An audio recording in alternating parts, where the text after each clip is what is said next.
ওম গণেশায় নমঃ। নমস্কাৰ প্ৰিয় দৰ্শকসকল, অসমীয়া নৱবৰ্ষৰ বিশেষ ৰাশিফল কৰ্কট ৰাশি। সকলোৰে সমৃদ্ধি হওক, অগ্ৰগতি হওক। অসমীয়া নতুন বছৰটোত মনে বিচৰা আশা আকাংক্ষাই যাতে পূৰ্ণতা লাভ কৰে, তাৰ বাবেই মা ভগৱতী মা কামাখ্যাৰ শ্ৰীচৰণত জনাইছো অজস্ৰ প্ৰণিপাত। মা কামাখ্যাই এই বৰ্ষত সকলো ধৰণৰ মনৰ ইচ্ছা আকাংক্ষা, যি ভাল ভাল ইচ্ছা আকাংক্ষা কৰি আছে, সপোন আছে, সকলোৰে সপোন বাস্তৱায়িত কৰক, তাৰেই প্ৰাৰ্থনা। কৰ্কট ৰাশি জাতক জাতিকাসকলৰ নামৰ আদি আখৰ শ আৰু দ, মূৰ্ধন্য দ আৰু হ। পূৰ্ণবসু নক্ষত্ৰৰ শেষৰ পদ, পুষ্যা নক্ষত্ৰৰ 4টাকৈ পদ আৰু অশ্লেষা নক্ষত্ৰৰ 4টাকৈ পদ লগ হৈ কৰ্কট ৰাশি গঠিত। 91 ডিগ্ৰীৰ পৰা 120 ডিগ্ৰীৰ ভিতৰত কৰ্কট ৰাশি অধিষ্ঠিত হৈ আছে। কৰ্কট ৰাশিৰ অধিপতি গ্ৰহ হৈছে চন্দ্ৰ, কালপুৰুষৰ হৃদয়ত জন্ম। শুভ গ্ৰহ চন্দ্ৰ, বৃহস্পতি, মংগল। শুভ বাৰ সোম, বৃহস্পতি, মংগল। শুভ ৰং বগা, ৰঙা, হালধীয়া। শুভ ৰত্ন মুক্তা। শুভ ধাতু ৰূপ। শুভ মূল ভুই, তিয়হৰ শিপা। উপাস্য দেৱতা কমলা সুন্দৰী।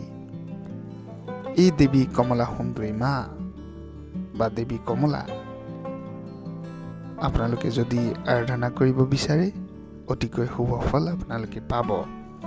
কৰ্কট ৰাশি জাতক জাতিকাসকল সাধাৰণতে সংবেদনশীল, স্পৰ্শকাতৰ মনৰ, স্বাৱলম্বী, স্বাধীন মনৰ, ধৰ্মপৰায়ণ, বিলাসী আৰু খাদ্যৰসী হয়। সামাজিক ৰীতি নীতি বজাই ৰাখিব বিচৰা এজন ব্যক্তি হৈ পৰে কৰ্কট ৰাশিৰ জাতক জাতিকাসকল। কৰ্কট ৰাশিৰ জাতক জাতিকাসকলৰ ব্যৱসায় বাণিজ্য, কৰ্ম, ধন ইত্যাদিৰ ক্ষেত্ৰত এই বৰ্ষত কৰ্মপ্ৰাপ্তিৰ সময়। কৰ্মলাভৰ কাৰকতা, নতুন কৰ্মৰ আৰম্ভণি, নতুন কৰ্মৰ যোগেৰে মনত শান্তি পাব। পদোন্নতি সুকলমে হ'ব। বদলীকৰণ ইত্যাদি ক্ষতি সাধন কৰিব পাৰে, সাৱধানতা অৱলম্বন কৰিব লাগিব। মনৰ বিপৰীতে বদলীকৰণৰ যুগ এক দেখা গৈছে। ৰবিৰ প্ৰভাৱত অল্প ধনে ধনী বুলি খ্যাত হ'ব পাৰিব। নতুন ব্যৱসায়ৰ আৰম্ভণি, বাণিজ্যৰ আৰম্ভণি,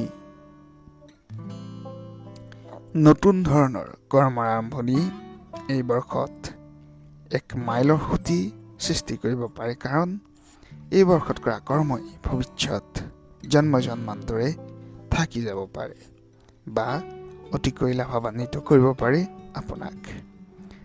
পাৰিবাৰিক ক্ষেত্ৰ, প্ৰেম, প্ৰণয়, বিবাহ। প্ৰেমৰ ক্ষেত্ৰত সামাজিক বাধা নাই যদিও মানসিক দুশ্চিন্তা বঢ়াব। প্ৰেম প্ৰণয়ত অপমানিত হ'ব লগা কিছু ক্ষেত্ৰত যোগ আছে। বিপৰীত লিংগৰ পৰা অৰ্থ সঞ্চয় হ্ৰাস হ'ব পাৰে। বিবাহৰ উপযোগীসকলৰ বাবে বিবাহত আগবাঢ়ক নিশ্চিন্ত মনে। বিবাহৰ ক্ষেত্ৰত শুভ যোগ। বৈবাহিক কোনো ক্ষেত্ৰত আত্মীয় স্বজনৰ মত বিৰোধ হোৱাৰ সম্ভাৱনাও দেখিব পোৱা যায়। শিক্ষাবিদ্যা ক্ষেত্ৰত যদি আমি কওঁ, মৰমৰ শিক্ষাৰ্থীসকলৰ বাবে বিদ্যা আহৰণৰ ক্ষেত্ৰত উন্নতি আহিব। শিক্ষা অনুষ্ঠান, বিদ্যা গ্ৰহণৰ বাবে প্ৰতিযোগিতামূলক বিভিন্ন ধৰণৰ পৰীক্ষা ইত্যাদিত কিছু ক্ষেত্ৰত পাবলগীয়া নম্বৰ বা পাবলগীয়া স্থান হ্ৰাস হোৱাৰ সম্ভাৱনা দেখা দিছে। ইয়াৰ প্ৰতিকাৰ বিষয়ে মই নিশ্চয়কৈ ক'ম। স্বাস্থ্য বা বিভিন্ন ধৰণৰ অসুবিধা, পৰুৱানি, বিভিন্ন ধৰণৰ শাৰীৰিক অসুস্থতাৰ পৰা বিভিন্ন প্ৰকাৰে আপোনালোকৰ উন্নতি আহিব বুলি কোৱা হৈছে। এই বৰ্ষত পূৰ্বৰ তুলনাত যথেষ্ট ভাল ফলাফল আহিব। কেতু, ৰাহু, শনি, বৃহস্পতি 4টাকৈ গ্ৰহ অশুভ। এনে ক্ষেত্ৰত কেতু, ৰাহু, শনি, বৃহস্পতিৰ প্ৰতিকাৰ কৰিব।